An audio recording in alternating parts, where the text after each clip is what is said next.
সরকারে থাকা শীর্ষ নেতাদের দলীয় কার্যক্রমের সম্পৃক্ততা নিয়ে বিএনপির তৃণমূলে মিশ্র প্রতিক্রিয়া। ত্যাগী ও বহিষ্কৃতদের বিবেচনায় নিয়ে সাংগঠনিক কাঠামো পুনর্বিন্যাসের দাবি। বিভিন্ন ক্ষেত্রে বিভিন্নভাবে একটা শূন্যতা তৈরি হয়েছে। দেশের এটি 18 বছর আগে ছাত্র দল করতো, সেটা এখন বিএনপি করে। তাদের তো সংগঠনের সঙ্গে একীভূত করতো। তাদের উপর দায়িত্বগুলো দেওয়া দিলে পরে যে সাংগঠনিক কার্যক্রমটাও খুব জোরদার হবে। হাই ভোল্টেজ লাইনের অভাবে চালু করা যাচ্ছে না অত্যাধুনিক টিএলএ ল্যাব। রোগ নির্ণয়ে ভোগান্তি আর খরচ কমাতে উদ্যোগ নেই সরকারি দফতরের, পাল্টাপাল্টি দোষারোপ। ডিসেম্বর থেকে এ পর্যন্ত প্রায় 5 বার ঠিকাদার গেছে পাওয়ার লাইনের কাজ করার জন্য, তারপরেও তারা এটাতে আমাদেরকে এগ্রি করছে না। লিখিতভাবে ওনাদের কোনো পরিকল্পনা আমরা চাইছিলাম, সেটা লিখিতভাবে ওনারা জানান না। শিক্ষা অধিদপ্তরে আগুন লাগানো হয়েছিল 5 লাখ টাকা চুক্তিতে। স্টোর কিপার সহ গ্রেফতার 3। ল্যাপটপ লুটের সূত্র ধরে কারণ অনুসন্ধানে পুলিশ। সুনামগঞ্জে 1 মাসে বজ্রাঘাতে প্রাণ গেছে 11 জনের। 6 উপজেলায় কাজে আসছে না সরকারের কোটি টাকার বজ্র নিধরক দণ্ড। একটা আশ্রয় কেন্দ্র তো তো বহু দূর, আমরা জানটা বাঁচাই পারলাম না। হাওরের কৃষককে বাঁচাতে হলে, জেলেকে বাঁচাতে হলে হাওরের যে কৃষক ছাউনি আছে সেগুলি পর্যাপ্ত পরিমাণে দেওয়া উচিত। প্রান্তিক পর্যায়ে হালকা প্রকৌশল শিল্পে নীরব বিপ্লব। দেশীয় প্রযুক্তিতে তৈরি হচ্ছে যন্ত্রাংশ। নিরবচ্ছিন্ন বিদ্যুৎ আর ঋণের অভাবে বাধাগ্রস্ত হচ্ছে উৎপাদন। যুক্তরাষ্ট্রের কাছে 14 দফা নতুন শান্তি প্রস্তাব ইরানে। লেবাননে অব্যাহত ইসরায়েলি নাটকীয়তায় নিহত 41। ন্যাটোভুক্ত দেশ থেকে সেনা প্রত্যাহারের ঘোষণা ট্রাম্পের। ইপিএলে 3-0 গোলে জিতে ম্যান সিটি চেয়ে 6 পয়েন্টে এগিয়ে আর্সেনাল। লা লিগায় 2-1 গোলের জয়। শিরোপার আরও কাছে বার্সেলোনা। নিজ নিজ লিগে হোঁচট খেল বায়ার্ন পিএসজি।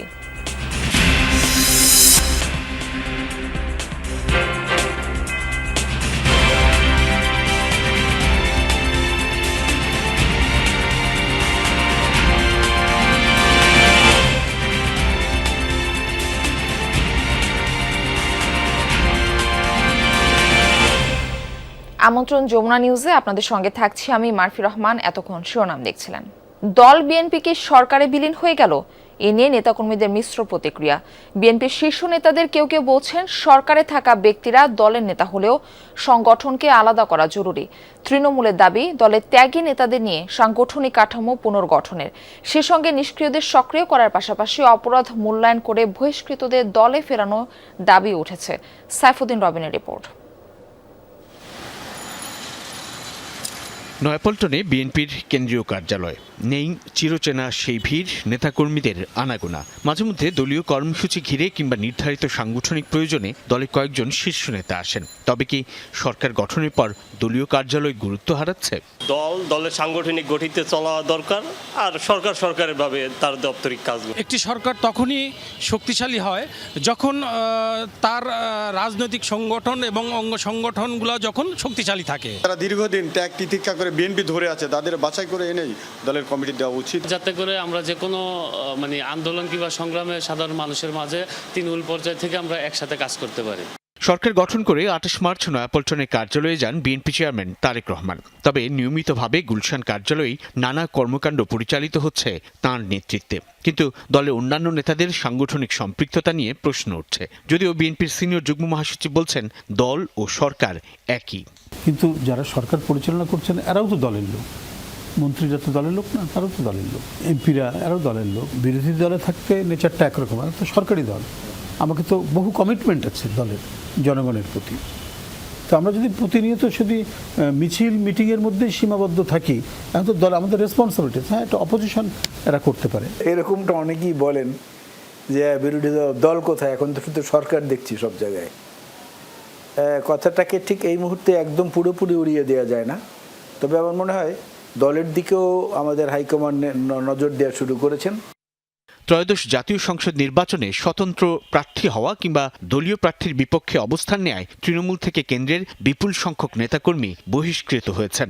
এর সঠিক হিসেবও নেই দলের কেন্দ্রে। এছাড়া সরকার গঠনের পর থেকে অনেক নেতাকর্মীদের মধ্যে নিষ্ক্রিয়তাও আছে, যাদের মূল্যায়নের দাবি উঠছে বিএনপির বিভিন্ন স্তর থেকে। আমরা তো বিয়োগের রাজনীতি করি না, আমরা তো যোগের রাজনীতি করি।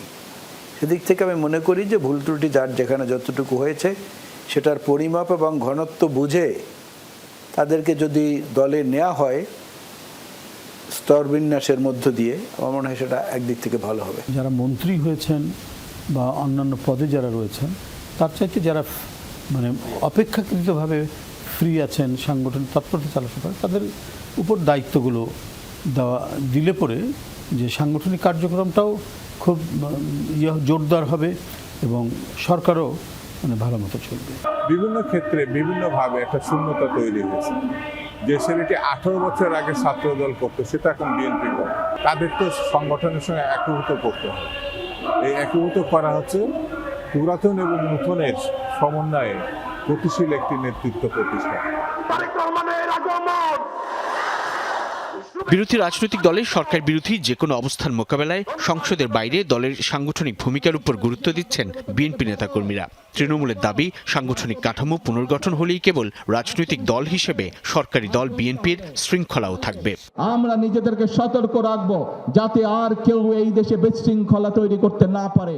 সাইফুদ্দিন রবিন, যমুনা নিউজ, ঢাকা। ক্ষমতার আড়াই মাসেই দেশের মানুষের কাছে দেওয়া প্রতিশ্রুতি বাস্তবায়নে কাজ শুরু করেছে সরকার, যেই কাজের মাধ্যমে প্রত্যাশিত বাংলাদেশ গড়ে তোলা সম্ভব হবে।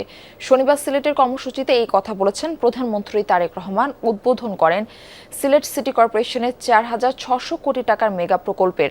বলেন, সড়ক যোগাযোগ উন্নত করার পাশাপাশি রেল যোগাযোগ বৃদ্ধির চেষ্টা করছে সরকার। তুলে ধরেন সিলেট অঞ্চলের জন্য বিভিন্ন উন্নয়ন পরিকল্পনা। সিলেট থেকে সাইফুদ্দিন রবিনের রিপোর্ট। সুরমাপাড়ের সিলেট, 360 সুফি সাধকের সিলেট। 2001 সালে প্রতিষ্ঠিত প্রায় 80 বর্গ কিলোমিটার এই সিলেট সিটি কর্পোরেশনে প্রায় 10 লাখ অধিবাসী। আরেক লন্ডন খ্যাত এই নগরের মানুষেরও আছে নিত্যদিনের নানান সংকট। সব সংকটের সমাধানে আলোর রেখা উন্মোচনে বৈরী আবহাওয়ার মধ্যেই এবার সিলেট নগরে প্রধানমন্ত্রী তারেক রহমান। তুমুল বৃষ্টি ভেজা দিনে বেলা 11টার দিকে সহধর্মিণী ও সিলেটেরই মেয়ে ডক্টর জোবাইদ রহমানকে নিয়ে সুরমাপাড়ের চাঁদনী ঘাটে যান প্রধানমন্ত্রী। উদ্বোধন করেন সিলেট সিটি কর্পোরেশন গৃহীত 4,600 কোটি টাকার মেগা প্রকল্প। যে প্রকল্প বাস্তবায়িত হলে নগরীর জলাবদ্ধতা নিরসন, বন্যা নিয়ন্ত্রণ, নদীর উভয় তীরে সৌন্দর্য বর্ধন ও ইউরোপের আদলে দীর্ঘ রিভার ড্রাইভ চালু হবে। পরে প্রধানমন্ত্রী যোগ দেন সিলেট সিটি কর্পোরেশন প্রাঙ্গণের সুধী সমাবেশে, যার মধ্য দিয়ে প্রথমবারের মতো কোনো প্রধানমন্ত্রীর আগমন ঘটে সিসিকে। সমাবেশে প্রধানমন্ত্রী বলেন, অতিবৃষ্টিতে সুনামগঞ্জ সহ বিভিন্ন হাওড় অঞ্চলের কৃষক ক্ষতিগ্রস্ত হয়েছে। পানির যথাযথ ব্যবহারে সরকার খাল খনন কর্মসূচি গ্রহণ করেছে বলেও জানান তিনি। চট্টগ্রামের কিছু নিউজ এসেছিল, যদিও সেটার মধ্যে পরে আমরা দেখেছি পুরোপুরি সত্যতা ছিল না। জলাবদ্ধতাও যাতে না হয়, মানুষেরও কষ্ট না হয়, সেটি কৃষির সুবিধার জন্যই হোক, পানিটিকে মানুষের ব্যবহারের সুবিধার জন্যই হোক, আমরা খালগুলো খনন করতে চাচ্ছি দেশে। দ্রুততম সময়ে ঢাকা সিলেট মহাসড়কের কাজ শুরু করার আশ্বাস দেন সরকার প্রধান। সারা দেশে সহজ যোগাযোগ নিশ্চিত ও খরচ কমাতে রেল ব্যবস্থার উপর সরকারের গুরুত্ব স্পষ্ট করেন তিনি। আমরা কম খরচে যাতায়াত করতে পারি, একই সাথে ব্যবসায়ীরাও তাদের ব্যবসায়িক মাল আনা নেওয়ার ক্ষেত্রেও কম খরচে আনতে পারেন, আমরা যদি রেলওয়েটাকে ডেভেলপ করতে পারি। নাগরিকের স্বাস্থ্যসেবা নিশ্চিতের পাশাপাশি অসুস্থ মানুষের সংখ্যা কমিয়ে আনতে সরকারের পরিকল্পনা তুলে ধরেন তারেক রহমান। বর্তমান সরকারের বয়স 2.5 মাসের মতন, তবে আমরা এরই ভিতরে আমরা যে সকল কমিটমেন্ট দেশের মানুষের সামনে উপস্থাপন করেছিলাম, দেশের মানুষকে আমরা দিয়েছিলাম, সেই কমিটমেন্টগুলো বাস্তবায়নের কাজ আমরা শুরু করেছি। প্রধানমন্ত্রী জানান, দ্রুততম সময়ে চালু হচ্ছে সিলেট আইসিটি পার্ক। নতুন 250 শয্যার হাসপাতাল চালু ও পর্যায়ক্রমে 1200 শয্যায় রূপান্তরের ঘোষণা দেন তারেক রহমান। এই পুণ্যভূমি সিলেট থেকেই নিজের নির্বাচনী প্রচারণা শুরু করেছিলেন বিএনপি চেয়ারম্যান তারেক রহমান। এরপর দেশ জুড়ে ছুটে বেরিয়েছেন, তুলে ধরেছিলেন জনগণের সামনে নিজের নির্বাচনী প্রতিশ্রুতি। সরকার গঠনের 3 মাস সময়কালে এসে প্রধানমন্ত্রী হয়ে তারেক রহমান এলেন আবারও সেই সিলেটে। আবার বললেন সেই প্রতিশ্রুতি বাস্তবায়নে নিজের অঙ্গীকারের কথা। জনগণের প্রতি আহ্বান জানালেন বিভ্রান্ত না হয়ে সতর্ক থাকার। বললেন দেশের জনগণের প্রতি আস্থাশীল হয়েই বিএনপি আগামীর সরকার রাষ্ট্র পরিচালনা করতে চায়, তুলে ধরতে চায় নিজেদের কর্মকাণ্ডের মধ্য দিয়ে তাদের সেই সৎ এবং আন্তরিক অবস্থান। পরে সিলেট সদর উপজেলার কাশীপুর ইউনিয়নের বাসিয়া নদী পুনঃখনন কর্মসূচিতে যোগ দেন প্রধানমন্ত্রী তারেক রহমান। এ সময় বলেন এই সরকার কৃষক বান্ধব সরকার। ইতিমধ্যেই 12 লক্ষ কৃষকের 10,000 টাকা করে সুদসহ কৃষি ঋণ মওকুফ করেছে সরকার। কৃষক কার্ডের মাধ্যমে অনেকগুলো সুবিধা আমরা কৃষক ভাইদেরকে দিব। তাদেরকে ঋণের সুবিধা দিব, তাদেরকে সার, বীজ, কীটনাশকের সুবিধা আমরা সরকার থেকে সরাসরি দিতে পারবো। আর সবচেয়ে বড় যে সুবিধাটা, তারা বছরে 2,500 টাকা পাবে। এর আগে সকাল 10টার দিকে ঢাকা থেকে বিমানে সিলেটে পৌঁছান তারেক রহমান। এরপর জিয়ারত করেন হযরত শাহজালাল রহমতুল্লাহের মাজার, যেখানে বারবার ছুটে এসেছেন তাঁর মা প্রয়াত সাবেক প্রধানমন্ত্রী বেগম খালেদা জিয়া। সরকার প্রধান হয়ে প্রথমবারের মতো সিলেটে এসে মাজারে দোয়া ও মোনাজাতে দেশ ও জনগণের কল্যাণ কামনা করেন সরকার প্রধান। সাইফুদ্দিন রবিন, যমুনা নিউজ, সিলেট। ল্যাব প্রস্তুত, জনবল আছে, তারপরও 6 মাস ধরে পড়ে আছে 25 কোটি টাকার টিএলএ ল্যাব। উচ্চ ভোল্টেজের বিদ্যুৎ সংযোগ নেই রাজধানীর আগারগাঁওয়ের ন্যাশনাল ইনস্টিটিউট অব ল্যাবরেটরি মেডিসিনে। পাশের আরেকটি সরকারি দফতর থেকে এই সংযোগ পেতে দফায় দফায় চিঠি দিয়েও সহযোগিতা না পাওয়ার অভিযোগ উঠেছে। অত্যাধুনিক এই ল্যাব চালু হলে রোগ নির্ণয়ে ভোগান্তি কমবে রোগীদের। দেশের প্রথম কোনো সরকারি স্বাস্থ্য প্রতিষ্ঠানে বসেছে টোটাল ল্যাবরেটরি অটোমেশন বা টিএলএ ল্যাব। হাসান মিজবার প্রতিবেদন। পা ফেলার জায়গা নেই। প্রতিদিন 7 থেকে 800 মানুষ আসেন ল্যাব টেস্টের জন্য। টিকিট কাটা, স্যাম্পল দেয়া সহ সব জায়গায় দীর্ঘ জট। মানসম্মত পরীক্ষা নিরীক্ষার জন্য এই ভিড় মেনে নিতে হয় সেবা প্রার্থীদের। সোয়ারটা এসছে এখানে, সিরিয়াল হলো 443, আমার পরে 500 মনে পার হয়ে গেছে। আমরা অনেকক্ষণ ধরে বসে আছি, যদি ওনাদের প্রসেসটা ওনারা আরেকটু দ্রুত করার চেষ্টা করে তাহলে আমাদের জন্য সুবিধা হয়। লাইনে ধরলাম, তারপর টোকেন সংগ্রহ, তারপর হলো রিসিভ, তারপর ব্লাড দেওয়া। এই পুরো প্রসেসটা শেষ করতে 4 আওয়ার্স অলরেডি গন। রোগী ভোগান্তি কমাতে রাজধানীর আগারগাঁওয়ের ন্যাশনাল ইনস্টিটিউট অব ল্যাবরেটরি মেডিসিনে বসানো হয়েছে অত্যাধুনিক টিএলএ ল্যাব। নমুনা সংগ্রহের পর রোগ নির্ণয়ের পুরো প্রক্রিয়া শেষ হয় স্বয়ংক্রিয় মেশিন বা রোবোটিক্স প্রযুক্তিতে। ধরা যাক একজন ব্যক্তির রক্তের নমুনা সংগ্রহ করা হয়েছে, সেখান থেকে 5 ধরনের ভিন্ন ভিন্ন পরীক্ষা হবে। প্রথমে একটি মেশিনে স্যাম্পল বসানোর পর নির্দেশনা অনুযায়ী তা যায় বিভিন্ন মেশিনে। সব শেষে সেই স্যাম্পল জমা হয় একটি রেফ্রিজারেটরে। ততক্ষণে নমুনা থেকে স্বয়ংক্রিয়ভাবে প্রস্তুত হয় রিপোর্ট। এই ল্যাবে প্রতি ঘন্টায় 2000-এর মতো নমুনা পরীক্ষা করা যায়, যা একই সময়ে প্রচলিত পদ্ধতিতে নমুনা পরীক্ষার কয়েক গুণ। লোকবল খুবই কম, এই লোকবল নিয়ে আমরা আসলে রিপোর্ট দিতে হিমশিম খাই। যদি আমাদের এটা যদি চালু করতে পারি তাহলে আমাদের অনেক সুবিধা হবে। আমরা অল্প লোকবলে দিয়ে আমরা সুন্দরভাবে রিপোর্টগুলো সঠিক সময় পেশেন্টদের কাছে নির্ভুলভাবে পৌঁছে দিতে পারবো। COVID-19 emergency response and pandemic preparedness বা ইআরপিপি প্রকল্পের টাকায় বসানো হয়েছে এই ল্যাব। কাজ শেষ হয়েছে গত বছরের নভেম্বরে। এসসি সমস্যার সমাধান হয়ে গেলেই আমরা এই ল্যাবটা চালু করতে পারবো, এবং তার সাথে আমাদের সাবস্টেশনটা রয়েছে। সাবস্টেশনটা এখনও আমাদের ওটা পুরোপুরি কার্যক্রম শুরু হয়নি। সাবস্টেশনের কার্যক্রম চালু হয়ে গেলেই আমরা এই ল্যাবটা চালু করতে পারবো আশা করছি। ল্যাবরেটরি মেডিসিনের পরিচালক জানান, হাই ভোল্টেজ বিদ্যুৎ সংযোগ আছে পাশের তথ্য কমিশনে। সেখান থেকে সংযোগ পেতে সাবস্টেশন প্রস্তুত এবং সড়কে খোঁড়াখুঁড়ির কাজ করে রেখেছে ডেসকো ও পিডব্লিউডি। কিন্তু কয়েক দফা চিঠি দিয়েও সাড়া মিলছে না তথ্য কমিশনের। ডিসেম্বর থেকে এ পর্যন্ত প্রায় 5 বার ঠিকাদার গেছে পাওয়ার লাইনের কাজ করার জন্য, এবং পিডব্লিউডি নিজেও লিখিতও দিয়েছে যদি এই পাওয়ার লাইন টানতে ইনফরমেশনের 2-3টা টাইলস যেগুলো ভাঙা পড়বে সেগুলো তারা নিজ খরচে রিপেয়ার করে দিবে। তারপরেও তারা এটাতে আমাদেরকে এগ্রি করছে না, এবং 5 বারই তারা ডেস্কোর লোককে বের করে দিয়ে তালা বন্ধ করে দিয়েছে। তবে ভিন্ন কথা বলছে তথ্য কমিশন। লিখিতভাবে ওনাদের কোনো পরিকল্পনা আমরা চাইছিলাম, সেটা লিখিতভাবে ওনারা জানা নেই। ওনার অনুমোদন চেয়েছেন নেওয়ার জন্য, আমরা অন্য 2টা প্রতিষ্ঠান যেভাবে নিচে নিরাপত্তা বজায় রেখে সেভাবে নেওয়ার জন্য আমরা লিখিতভাবে অনুমোদন দিয়েছি। 2019 সালে চালু হয় national institute of laboratory medicine. সরকারি এই প্রতিষ্ঠানে অল্প খরচে করা যায় সব ধরনের পরীক্ষা নিরীক্ষা। হাসান মিসবাহ, যমুনা নিউজ, ঢাকা। 5 লাখ টাকা চুক্তিতে আগুন লাগানো হয়েছিল প্রাথমিক শিক্ষা অধিদপ্তরে। এই ঘটনায় 3 জনকে গ্রেপ্তার করেছে পুলিশের মিরপুর বিভাগ।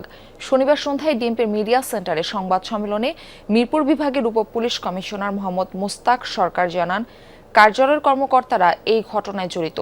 অধিদপ্তরের স্টোর কিপার আসমাউল ইসলাম বোরকা পরে শুক্রবার ভোর 5টায় আগুন দেয় স্টোর রুমে। এ সময় রুমে থাকা 735টি ল্যাপটপের মধ্যে পুড়ে যায় 202টি। এছাড়াও উধাও আরও 83টি ল্যাপটপ। আগুনের ঘটনায় আসমাউলের সাথে জড়িত আরও 2 কর্মচারীকেও গ্রেপ্তার করেছে পুলিশ। এই ঘটনায় সম্পৃক্ততা পাওয়া গেছে হৃদয় নামে একজনের, তাকেও গ্রেপ্তারে অভিযান চলছে। আমরা যখন নিশ্চিত হওয়ার পর আমাদের টিম তাকে গ্রেপ্তার করে হেফাজতে নেয়। হেফাজতে নেওয়ার পর এটার কারণটা কি প্রাথমিকভাবে জিজ্ঞাসাবাদ করে সে তখন জানায়, এবং এই ঘটনার সাথে আরও কারা কারা জড়িত এই বিষয়টাও সে জানায়। এবং এই ঘটনার সাথে জড়িত সে ব্যতীত আরও 3 জনের নাম প্রাথমিকভাবে আমাদের জানায়, এবং 3 জনের নাম নিয়ে আমরা তাদেরকে চিহ্নিত করে এর মধ্যে 2 জনকে আমরা ইতিমধ্যে গ্রেপ্তার করেছি। আজ বিশ্ব মুক্ত গণমাধ্যম দিবস, কিন্তু রাজনৈতিক প্রভাবশালী ও প্রশাসনিক পক্ষের নানামুখী চাপে অস্থির গণমাধ্যম কর্মীরা। তার উপর ঢাকার বাইরের 80% সাংবাদিকই আর্থিক অনিরাপত্তা ও সরঞ্জামাদের অভাবে ভোগেন।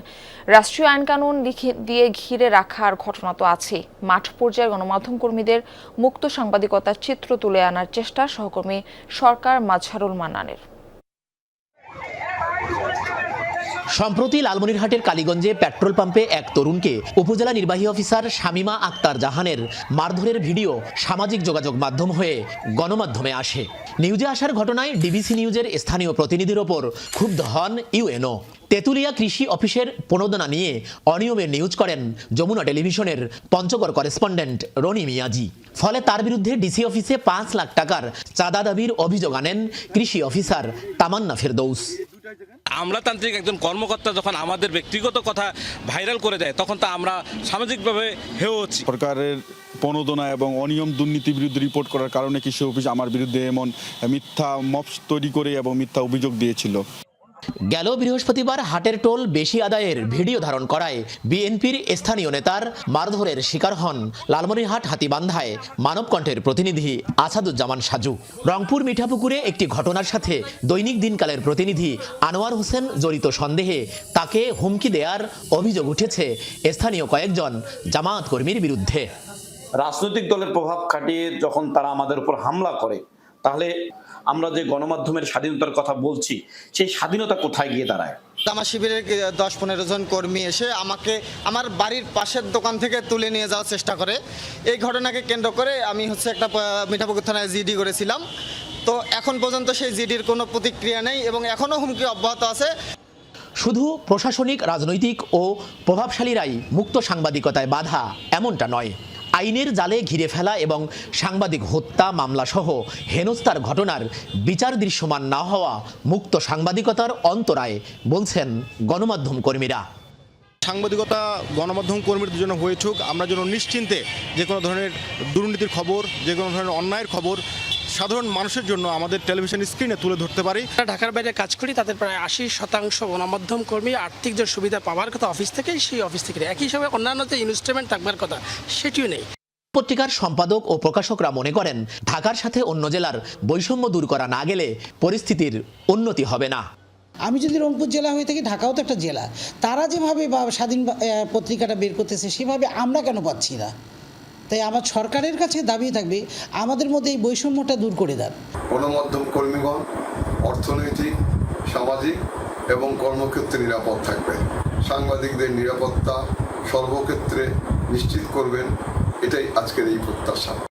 এমন বাস্তবতায় রাষ্ট্রকেই স্বাধীন সাংবাদিকতা নিশ্চিতে ব্যবস্থা নিতে হবে বলে মনে করেন গণযোগাযোগ ও সাংবাদিকতার এই অধ্যাপক। তারা যদি দীর্ঘদিন এই অন্যায় করে করে অন্যায়ের শাস্তি না পায়, তাহলে আসলেই সাংবাদিকদের যে নিরাপত্তাহীনতা এবং তাদের মনের মধ্যে যে ভয়, সেটি তো আসলে কাটবে না। সরকার মাজহারুল মান্নান, যমুনা নিউজ, রংপুর। চট্টগ্রামে ওয়াসার পানিতেও ময়লা ও দুর্গন্ধ। বন্দরনগরের হালি শহরের বড় একটা অংশ জুড়ে এই সমস্যা প্রকট। এসব এলাকার বাসিন্দারা আছেন কষ্টে। তাদের দাবি, এই পানি ব্যবহার ও পানির অনুপযুক্ত। ঘরে ঘরে দেখা দিচ্ছে পানিবাহিত রোগ। মারাত্মক স্বাস্থ্য ঝুঁকির কারণে হতে পারে বলছেন চিকিৎসকরাও।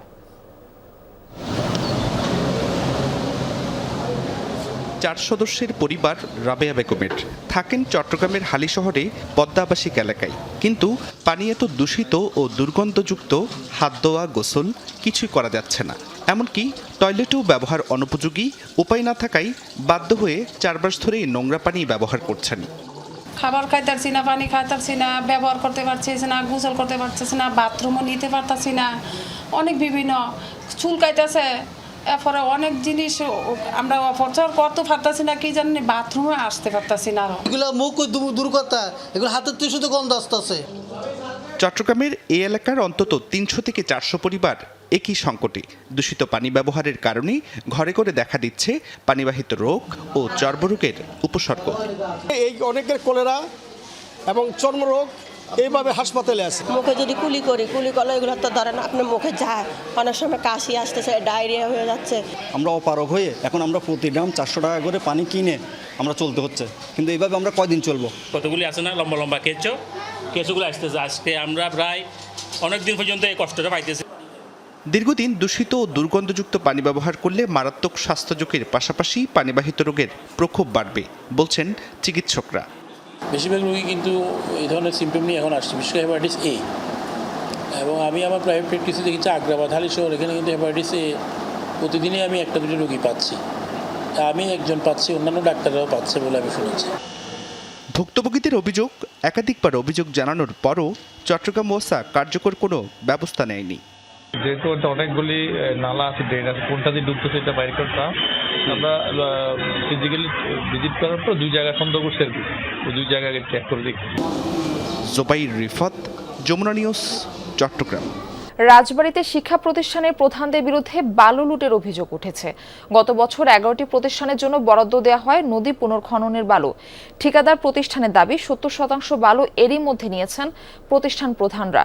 তবে স্থানীয়দের অভিযোগ, মোট বরাদ্দের 3 ভাগের 1 ভাগ বালু পৌঁছায়নি প্রতিষ্ঠানে। বিষয়টি খতিয়ে দেখে ব্যবস্থা নেওয়ার আশ্বাস পানি উন্নয়ন বোর্ড কর্মকর্তার। রাজবাড়ীর বালিয়াকান্দিতে গড়াই নদী পুনঃখনন করে 2025 সালে বালু উত্তোলন করা হয়। সেই বালু শিক্ষা, সেবা ও ধর্মীয় সহ 11টি প্রতিষ্ঠানে দেওয়া হয় বরাদ্দ। রেজুলেশন করে বিভিন্ন সরকারি প্রতিষ্ঠান, স্কুল, কলেজ, মাদ্রাসা, ধর্মীয় প্রতিষ্ঠানে দেওয়ার বিষয় আছে। সেটা ডিসি স্যারের অনুমোদন ক্রমে আমরা পানি উন্নয়ন বোর্ডের মাধ্যমে সেটি পরিমাপ করে, কার আসলে কতটুকু প্রয়োজন সেটি পরিমাপ করে আমরা সেই বালুটি দিচ্ছি।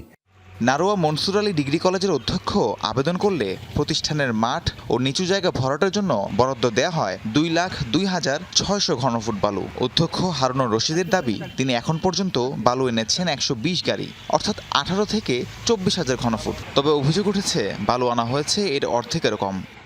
নেওয়ার খরচের আমরা পাইছি 70 আনছি, 120 থেকে 25 গাড়ি, অত তো ওইভাবে করা যায় না। আমি বালিটা বিভিন্ন জায়গায় আমার বাউন্ডারিতে ফেলাইছি, ওই বাউন্ডারি ফেলতে এখানে ফিল্ডে কিছু ফেলাইছি, ওই গর্তে ফেলাইছি। এখানে সামান্য কিছু মাঠের 2 পাশ বা 1 সাইড হতে পারে, কিন্তু পুরোপুরি মাঠে এই বালি দিয়ে ভরাট করা সম্ভব না। আমরা তো ভাই ঘনফুট হিসাবে বলতে পারবো না, তবে 35-40 গাড়ি বালি যদি আসে ভাই, এখন 30-32 গাড়ি দেখলাম এইরকম। ওখানে ওই ওরা সারাইছে, তাতে 2-3 গাড়ি হয়তো সারাইছে। একইভাবে আবেদন করেছিলেন চরঘি কমলা সরকারি প্রাথমিক বিদ্যালয়ের প্রধান শিক্ষকও। সেই প্রতিষ্ঠানে বরাদ্দ দেওয়া হয় 1,300 ঘনফুট বালু। প্রতিষ্ঠানটি বরাদ্দের মালামাল অনেক আগে বুঝে নিলেও বিদ্যালয়ের মাঠে এখনো 1 কণাও বালু পড়েনি। ইঞ্জিনিয়ার অফিস এস্টিমেট করে আছে, তখন আমি বলি যে মাটি ভরাট পরে মাটি দিতে হবে আমার। তখন বললো যে আপনাকে বালি দেওয়া হবে, বিনিময়ে আপনি মাটি দিতে পারবেন। তখন অফিস আমার 1300 ঘনফিট বালি বরাদ্দ দেয়। ঠিকাদারি প্রতিষ্ঠানের দাবি, ইতিমধ্যেই বরাদ্দকৃত বালুর প্রায় 70% নিয়েছে বিভিন্ন প্রতিষ্ঠান, বাদবাকি সরবরাহ চলমান রয়েছে। পানি উন্নয়ন বোর্ডের তদারকিতে চলছে বালু বরাদ্দের কার্যক্রম। এখান থেকে বিভিন্ন উন্নয়নমূলক খাতে যতটুকু যাওয়ার গেছে, বাকি ওই পাশে একটা চাতাল সম্পূর্ণ আছে, ওটা এখনো যাবে। এইভাবে এখন পর্যন্ত সব প্রতিষ্ঠান কিছু কিছু মাল নিচ্ছে, সবাই নিচ্ছে, এই পর্যায়ে আছে। তাহলে বরাদ্দের বালু যাচ্ছে কোথায়? প্রতিষ্ঠান প্রধানরা গায়েব করছেন নাকি ঠিকাদারের কোনো কারসাজি চলছে? পানি উন্নয়ন বোর্ডের কর্মকর্তা জানালেন, অভিযোগ পাওয়া গেলে নেওয়া হবে ব্যবস্থা। আবেদনের প্রেক্ষিতে আমরা বালি দিচ্ছিলাম, এতদিন কোনো অভিযোগ ছিল না। এখন হঠাৎ করে যেহেতু অভিযোগ আসছে, এটা অস্বাভাবিক না। কেউ যদি অনিয়মের সাথে জড়িত থাকে, এর বিরুদ্ধে ব্যবস্থা নেওয়া হবে। রাহিম সারোয়ার, যমুনা নিউজ। ভারী বৃষ্টি এবং উজানের ঢলে তলিয়েছে সুনামগঞ্জের কৃষকদের কষ্টে ফলানো ফসল। শ্রম ও ঘামে অর্জিত ধান রক্ষায় হাওরে নামলে বজ্রপাতে প্রাণ যাচ্ছে কৃষকদের। গত মাসে জেলায় বজ্রাঘাতে মারা গেছেন 11 জন, অথচ কোটি টাকা ব্যয় 3 বছর আগে 6 উপজেলায় স্থাপন করা হয় বজ্র নিরোধক দণ্ড। স্থাপনের পর আজ অবধি একটি বজ্রপাতও নিরোধ করতে পারেনি সে সকল লাইটেনিং অ্যারেস্টার। প্রতি বছরে মাননীয় স্পিকার আমার আসন থেকে আমাদের ডেপুটি স্পিকার ওনার এখান থেকে দুইজন মারা গেছে, আমার এখানে যেদিন 4 দিন মারা গেছে। সংসদে যে সময়ে বজ্রপাতে মৃত্যুর কথা বলছেন সুনামগঞ্জ 1 আসনের সংসদ সদস্য কামরুজ্জামান কামরুল, ঠিক তখনই হাওরে তলিয়ে যাওয়া ধান কাটতে গিয়ে বজ্রাঘাতে জেলায় প্রাণ যায় 3 জনের। সেদিন বজ্রপাতে মৃত্যু হয় দিনমজুর জমির উদ্দিনের। পৃথিবীর সকল ঝড় তুফান থেকে আগলে রাখা বাবাকে হারিয়ে অসহায় হয়ে পড়েছে সন্তানরা। পরিবারের একমাত্র উপার্জনক্ষম ব্যক্তির প্রয়াণে অথৈ সাগরে স্ত্রী। আর আমার 3টা বাচ্চা, আমার জমিনও নাই, জামানও নাই, কিচ্ছু নাই, তারা বাবা ওই জমিন জুড়েছেন। এই ব্রিজের মধ্যে ছিল আইতো আওয়ার মধ্যে আবার বাইরে জীবিকার টানে ধান কাটা ও মাছ ধরার সময় প্রতি বছরই বজ্রপাতে হাওরে মৃত্যু হয় হতদরিদ্র কৃষক জেলেদের। সরকারি হিসেবে 2019 সাল থেকে 2025 সাল পর্যন্ত বজ্রপাতে নিহত 63 জনকে মাথাপিছু সহায়তা দেওয়া হয়েছে এককালীন 20,000 টাকা। তবে স্থানীয়রা বলছেন বজ্রাঘাতে প্রাণ হারানো মানুষের সংখ্যা এই তালিকার চেয়েও ঢের বেশি। বজ্রপাতালে তো খুব আতঙ্কের মাঝে বাড়ি থেকে মানে খামো যে আইমু আম্মা আব্বা তারা খামো দেন না। যেমন একটা আশ্রয় কেন্দ্র দইতো আর তো বহু দূর, আমরা জানটা বাঁচাই পারলাম না। অথচ 2023 সালে সুনামগঞ্জের 6 উপজেলায় কোটি টাকা খরচ করে 18টি লাইটেনিং অ্যারেস্টার স্থাপন করা হয়, কিন্তু 3 বছরে কোনো বজ্রপাতই নিরোধ করতে পারেনি এই লাইটেনিং অ্যারেস্টার। প্রত্যেকটা বজ্রদণ্ড এর আশেপাশে 100 মিটার পর্যন্ত এরিয়া তারা কভার করে। এর মধ্যে যদি কোনো বজ্রপাত হয় তাহলে সেখানে কাউন্ট সিস্টেমের একটি সিস্টেম রয়েছে। এই ক্ষেত্রে দেখা যাচ্ছে আমাদের যে বজ্রদণ্ডগুলো আছে এখানে এখনও সবগুলো কাউন্টই হচ্ছে 0 পাওয়া গেছে। কৃষক ও জেলেদের নিরাপত্তায় প্রতিটি হাওরে শেল্টার হাউস নির্মাণের দাবি সচেতন মহলের। সেই সাথে বজ্রপাতে মৃত্যুর ক্ষতিপূরণের আর্থিক পরিমাণ বৃদ্ধির দাবিও জানান তারা। বর্ষা মৌসুমে হাওড়ে যখন ঝড় ঝঞ্ঝা দেখা দেয় তখন জেলেরা কৃষকরা তারা আশ্রয় নিতে পারেন, এটি সরকার ভাবতে পারে। হাওরের কৃষককে বাঁচাতে হলে, জেলেকে বাঁচাতে হলে হাওরের যে কৃষক ছাউনি আছে সেগুলি পর্যাপ্ত পরিমাণে দেওয়া উচিত। বজ্রপাতে মৃত্যু কমাতে মন্ত্রণালয়ের নির্দেশনা অনুযায়ী কাজ করা হচ্ছে বলে জানালেন জেলা প্রশাসক সাইদুর রহমান খান স্যার। যেটা বলেছেন যে তোমাদের সকল জেলাকেই বলেছেন তোমাদের কি ধরনের চাহিদা রয়েছে বজ্র নিরোধক দণ্ড, সেই চাহিদা আমাদের কাছে 2-1 দিনের মধ্যে পাঠাও, আমরা সেইভাবে করে পাঠাবো। শুধু গত মাসেই জেলায় বজ্রাঘাতে প্রাণ গেছে 9 কৃষক সহ 11 জনের। সোহানুর রহমান সোহান, যমুনা নিউজ, সুনামগঞ্জ। প্রান্তিক পর্যায়ের সক্ষমতা জানান দিচ্ছে হালকা প্রকৌশল শিল্প। নিজস্ব উদ্যোগে তৈরি হচ্ছে নানান যন্ত্রাংশ। আমদানি নির্ভরতা কমিয়ে স্বল্প অর্থেই হচ্ছে চাহিদা পূরণ। কৃষি যন্ত্র, গাড়ির ইঞ্জিন, প্যাকেজিং, মেশিন, মিক্সার তৈরি যন্ত্র, শীট কাটা সহ উৎপাদন হচ্ছে বিভিন্ন পণ্য। কিন্তু বিদ্যুৎ সংকটে ব্যাহত হচ্ছে এসব শিল্পের উৎপাদন। একই সাথে স্বল্প সুদে অর্থ প্রাপ্তির নিশ্চয়তায় এই খাতের প্রসারে অন্তরায়। উদ্যোক্তারা বলছেন প্রতিযোগিতা সক্ষমতায় টিকে থাকতে হলে প্রয়োজন প্রযুক্তির ব্যবহার। ক্ষুদ্র ও মাঝারি শিল্প নিয়ে 2 পর্বের রিপোর্টের আজ শেষ পর্ব। তানভীর মুর্শিদের ছবিতে রিমন রহমানের রিপোর্ট। কর্মক্ষেত্রে পদে পদে আছে ঝুঁকি, তবে ঝুঁকিকে সঙ্গী করেই হচ্ছে উদ্ভাবন, একাগ্রতা এবং সৃষ্টির তাড়নায় তুচ্ছ সবকিছু সফলতা এসেছে প্রাণচাঞ্চল্য। বলছি হালকা প্রকৌশল শিল্পের কথা। দেশের বেশ কয়েকটি অঞ্চলে নীরবে বড় জায়গা তৈরি করে নিয়েছে এই শিল্প। একদিকে ছোট বড় শিল্প কারখানার যন্ত্রাংশ যেমন মেরামত করা হয়, অন্যদিকে তৈরি করা হচ্ছে নতুন নতুন যন্ত্র। উত্তরাঞ্চলের পাবনার লাইট ইঞ্জিনিয়ারিং শিল্পের প্রায় 100 বছরের ইতিহাস। এটি মূলত ক্ষুদ্র ও মাঝারি শিল্প ভিত্তিক, যা যন্ত্রপাতি, কৃষি প্রক্রিয়াকরণ যন্ত্রাংশ এবং অটোমোবাইল ডেকোরেশন পার্টস তৈরিতে বেশ পরিচিত। তুলনামূলক সস্তায় অভিজ্ঞ কারিগর দিয়ে তৈরি হচ্ছে উচ্চমানের স্পেয়ার পার্টস, যা পূরণ করছে স্থানীয় চাহিদা। সমস্যা বিদ্যুৎটাই বেশি, তারপরে হচ্ছে আপনার হচ্ছে টাকা। বেতন বৃদ্ধি করা উচিত, আপনার কারেন্ট নিয়মিত থাকা উচিত। বর্তমান যে বেতনগুলো দেয় মানে আসলে বর্তমান বাজার যদি আমরা ধরতে যাই সেই বাজার অনুযায়ী চলাটা খুবই টাফ হয়ে যায়। আমরা চাচ্ছি যে যদি কোথাও জায়গায় আমরা টেলিং দিতে পারি এখান থেকে আমাদের ভালো হয়। ছোট মাঝারি মিলিয়ে এই এলাকায় গড়ে উঠেছে প্রায় 500 প্রতিষ্ঠান। কর্মরত রয়েছে 5000 শ্রমিক। তৈরি হচ্ছে ওষুধ তৈরির মেশিন, মিক্সার যন্ত্র, ধান ভাঙানো যন্ত্র, কৃষি যন্ত্রপাতি, প্যাকেজিং মেশিন, হেভি মেশিনারিজ, গাড়ির ইঞ্জিন, গিয়ার পিনিয়ম সহ সিমেন্ট তৈরির জন্য হেভি ইকুইপমেন্ট তৈরি হচ্ছে অহরহ। উদ্যোক্তারা বলছেন পুঁজির স্বল্পতা ব্যাহত করছে উৎপাদন। আধুনিক মেশিন নিয়ে আরো সুন্দর এবং প্রিসিশন কাজগুলো করি এবং আমাদের দেশে যাতে উন্নতি হয় এবং দেশের স্বার্থে আমরা বহির্বিশ্ব থেকে কোনো যন্ত্রপাতি না নিয়ে আমাদের দেশে তৈরি করতে পারি সেই চেষ্টাই আমাদের ছিল। এখন নতুন টেকনোলজি আসছে মানে পৃথিবীতে, এইসব টেকনোলজিগুলো তো আমাদের এখনো আসে নাই। কিছু কিছু ওয়ার্কশপে দু একজন আছে যারা হয়তো এই সমস্ত মেশিনপত্রগুলো নিয়ে আসছে, কিন্তু এইগুলো যদি সার্বিকভাবে যদি সরকারি সহযোগিতা থাকে বা করে যদি, তাহলে পরে আমাদের এই ওয়ার্কশপগুলো আরও সুন্দর এবং আরও উন্নত মেশিন তৈরি করতে পারবে। বিদ্যুৎ স্বল্পতায় বাধাগ্রস্ত হচ্ছে সার্বিক কর্মকাণ্ড। পাশাপাশি দক্ষ শ্রমিক তৈরির জন্য দরকার প্রযুক্তি বান্ধব প্রশিক্ষণ। সহজ শর্তে ঋণ কার্যক্রম শুরু করেছে এসএমই ফাউন্ডেশন। এখানে কর্মসংস্থান সৃষ্টি হচ্ছে, আঞ্চলিক অর্থায়ন অর্থনৈতিক উন্নয়ন হচ্ছে, এতে করে কিন্তু মানুষেরও কিন্তু জীবনযাত্রার মান উন্নয়ন হচ্ছে। এটা সার্বিক ইকোনমিতে একটা পজিটিভ ইম্প্যাক্ট করছে। ওদের কি যে পুঁজি বা প্রযুক্তি, ওদের উদ্যোক্তা এবং ওদের কর্মীদের দক্ষতা সক্ষমতা বৃদ্ধি করা যায়, ওদের প্রোডাক্টগুলো যদি সারা দেশে দেশি বিদেশে বিপণনের ব্যবস্থা করা যায়, তাহলে কিন্তু এই ক্লাস্টারটা আগামী 5 বছর কিন্তু অনেক বড় ক্লাস্টার হয়ে যাবে। এলাকাভিত্তিক এসব উৎপাদন ব্যবস্থা টিকিয়ে রাখতে টেকসই কর্মপরিবেশ নিশ্চিত করা জরুরি। মার্কেট লিঙ্কেজ যেটাকে আমরা বলি, সেটা শুধুমাত্র দেশীয় মার্কেট নয়, বিদেশি মার্কেটের সঙ্গে যদি এই জীবন্য যে পণ্যগুলো আছে মানসম্মত পণ্য উৎপাদন করে আমরা যদি সেগুলোকে বিদেশে রপ্তানি করতে পারি, তাহলে কিন্তু এই খাতটা ঘুরে দাঁড়াতে সক্ষম হবে। মোট দেশের উৎপাদন বা জিডিপিতে ক্ষুদ্র ও মাঝারি শিল্পের অবদান প্রায় 30%। সম্ভাবনাময় শিল্পের মধ্যে অন্যতম বড় নাম হালকা প্রকৌশল শিল্প। পাবনার মতো সারা দেশে এই খাতে নিয়োজিত রয়েছে প্রায় 30 লাখ মানুষ। প্রযুক্তি, বিদ্যুৎ এবং বিনিয়োগের সুব্যবস্থা করা গেলে এই খাতই হতে পারে আমাদের রপ্তানির অন্যতম বড় উৎস। রিমন রহমান, যমুনা নিউজ, পাবনা। দিনাজপুরের বড়পুকুরিয়ার তাপবিদ্যুৎ কেন্দ্রের 2টি ইউনিট বন্ধ থাকায় কয়লার জট তৈরি হয়েছে বড়পুকুরিয়া কয়লার খনিতে। এতে ক্ষতির মুখে পড়েছে এই জাতীয় সম্পদ। তবে চলতি মাসে 275 মেগাওয়াট ইউনিট চালু হলে জট কমে আসবে বলে আশা কর্তৃপক্ষের। বৃষ্টির পানির তোড়ে নিরাপত্তা প্রাচীর ভেঙে উন্মত্ত নদীর স্রোতের মতো ভেসে যাচ্ছে টনের পর টন কয়লা। এমন চিত্র দিনাজপুরের পার্বতীপুরে বড়পুকুরিয়া কয়লার খনির।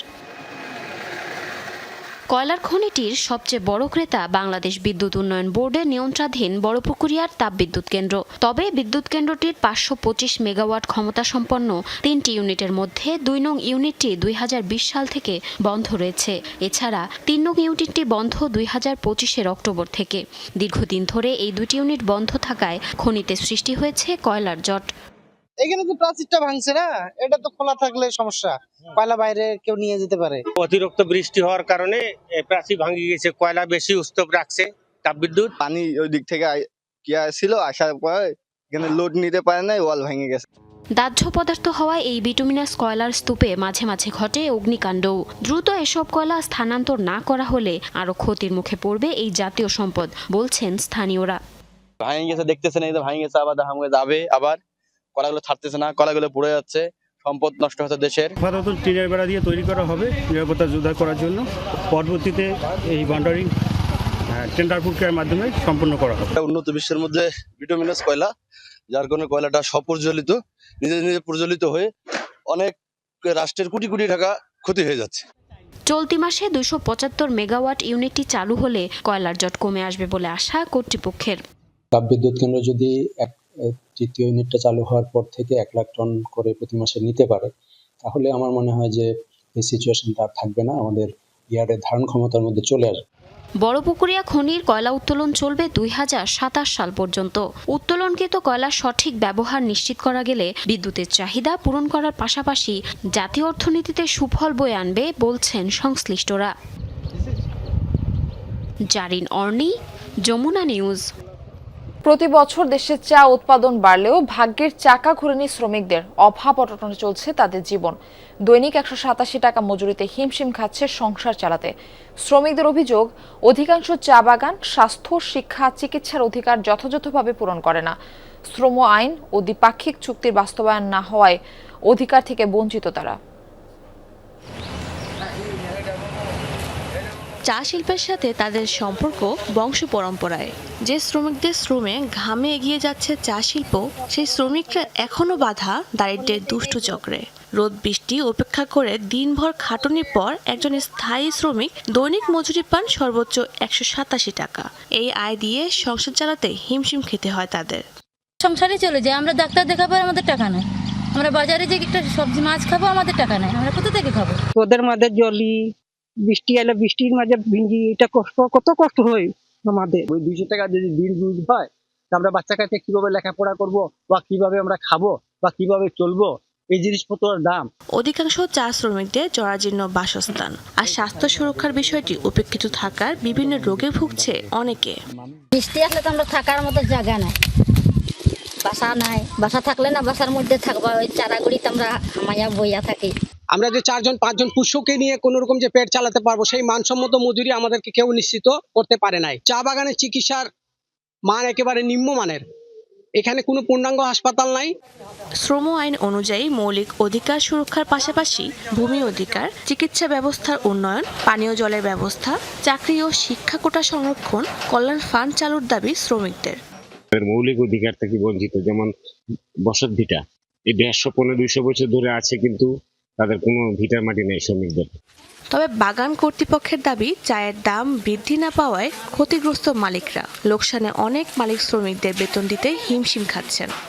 তারা বৃষ্টির মধ্যে, রোদের মধ্যে তারা সমস্ত দিন খেটে খেটে কাজ করে। শ্রম আইনে চা শ্রমিকদের যেসব সুযোগ সুবিধা রয়েছে তা বাস্তবায়নের জন্য কাজ করছে শ্রম অধিদপ্তর। চা বাগানের গৃহায়ন সুবিধা, চা বাগানের শ্রমিকদের নিত্য প্রয়োজনীয় দ্রব্য সরবরাহ, প্রচলিত প্রথা ও সুযোগ সুবিধা এবং তাদের নানাবিধ অসুবিধা দূরীকরণ। এসব সুবিধা শ্রমিকরা যাতে নিয়মিত পায় সেজন্য আমরা এবং আমাদের কলকারখানা প্রতিষ্ঠান পরিদর্শন অধিদপ্তর তারা নিয়মিত পরিদর্শন করে থাকে। বাংলাদেশ চা শ্রমিক ইউনিয়নের চা শিল্পে নির্ভরশীল জনগোষ্ঠীর সংখ্যা প্রায় 8 লাখ। এদের 2/3 মৌলভীবাজারের বিভিন্ন চা বাগানে বসবাস করেন। শারদিন অন্তরা, যমুনা নিউজ। যুক্তরাষ্ট্রের কাছে নতুন করে 14 দফার একটি শান্তি প্রস্তাব পাঠিয়েছে ইরান। শিগগিরই সেটি পর্যালোচনা করবেন মার্কিন প্রেসিডেন্ট ডোনাল্ড ট্রাম্প। শনিবার ট্রুথ সোশ্যালে দেয়া পোস্টে এই কথা জানান তিনি। অবশ্য পরিকল্পনাটি পর্যালোচনা করলেও কোনো চুক্তিতে পৌঁছানো সম্ভব বলে মনে করেন না ট্রাম্প। এমনকি সাংবাদিকদের প্রশ্নের জবাবে প্রয়োজনে ফের ইরানে হামলা চালানোর সম্ভাবনার কথাও বলেন। প্রেসিডেন্টের দাবি, গত 47 বছর ধরে মানবতা ও বিশ্বের যে অপূরণীয় ক্ষতি করেছে ইরান, তার যথাযথ মূল্য এখনও পরিশোধ করেনি দেশটি। এদিকে ওয়াশিংটনের কাছে পাঠানো 14 দফা প্রস্তাবে লেবানন সহ সকল ফ্রন্টে আগ্রাসন বন্ধ, নৌ অবরোধ তুলে নেওয়া সহ বেশ কিছু গুরুত্বপূর্ণ শর্ত বহাল রেখেছে তেহরান। ইরান আমাদের সাথে সমঝোতায় আসতে চায়, কারণ এখন তারা পুরোপুরি বিপর্যস্ত। এমনকি এখন নেতৃত্ব কে দিচ্ছে সেটা বুঝতেই হিমশিম খাচ্ছে তারা। তবে এবার যদি ইরান বেপরোয়া কোনো আচরণ করে, তবে ফের তাদের উপর হামলা করার সম্ভাবনা উড়িয়ে দেয়া যাচ্ছে না। যুদ্ধবিরতির তোয়াক্কা না করে লেবাননে অব্যাহত রয়েছে ইসরায়েলের নারকীয়তা। গেল 24 ঘন্টায় দেশটির দক্ষিণাঞ্চল জুড়ে অন্তত 50টি বিমান হামলা চালিয়েছে আইডিএফ। শনিবার থেকে আইডিএফ এর দফায় দফায় বোমা বর্ষণে বিপর্যস্ত লেবাননের পরিস্থিতি। এই পর্যন্ত প্রাণ গেছে অন্তত 41 জনের। দক্ষিণ পশ্চিমের শিহিন, আল রাইহান সহ বেশ কিছু শহরের বেসামরিক এলাকা লক্ষ্য করে ব্যাপক হামলা চালিয়েছে আইডিএফ। দক্ষিণাঞ্চলের সীমানা জুড়ে সামরিক তৎপরতা আরও জোরদার করেছে ইসরায়েল। অঞ্চলটির আকাশ সীমায় টহল দিচ্ছে ইসরায়েলি ড্রোন। গেল মাসে যুদ্ধবিরতি কার্যকর হওয়ার পর এই পর্যন্ত ইসরায়েলি আগ্রাসনে লেবাননে প্রাণ হারানো মানুষের সংখ্যা ছাড়িয়েছে 2000-এরও বেশিতে। ইয়েমেন উপকূল থেকে দেশটির একটি তেলবাহী ট্যাঙ্কার ছিনতাই করেছে জলদস্যুদের একটি দল। শনিবার এক বিবৃতিতে দেশটির কোস্ট গার্ড জানায়, ইয়েমেনের দক্ষিণ পূর্বে সাবুয়া প্রদেশে নোঙ্গররত অবস্থায় থাকা MT ইউরেকা নামের একটি ট্যাঙ্কার নিজেদের নিয়ন্ত্রণে নেয় জলদস্যুরা। এডেন উপসাগর হয়ে বর্তমানে সেটিকে নিয়ে যাওয়া হচ্ছে সোমালিয়ার দিকে।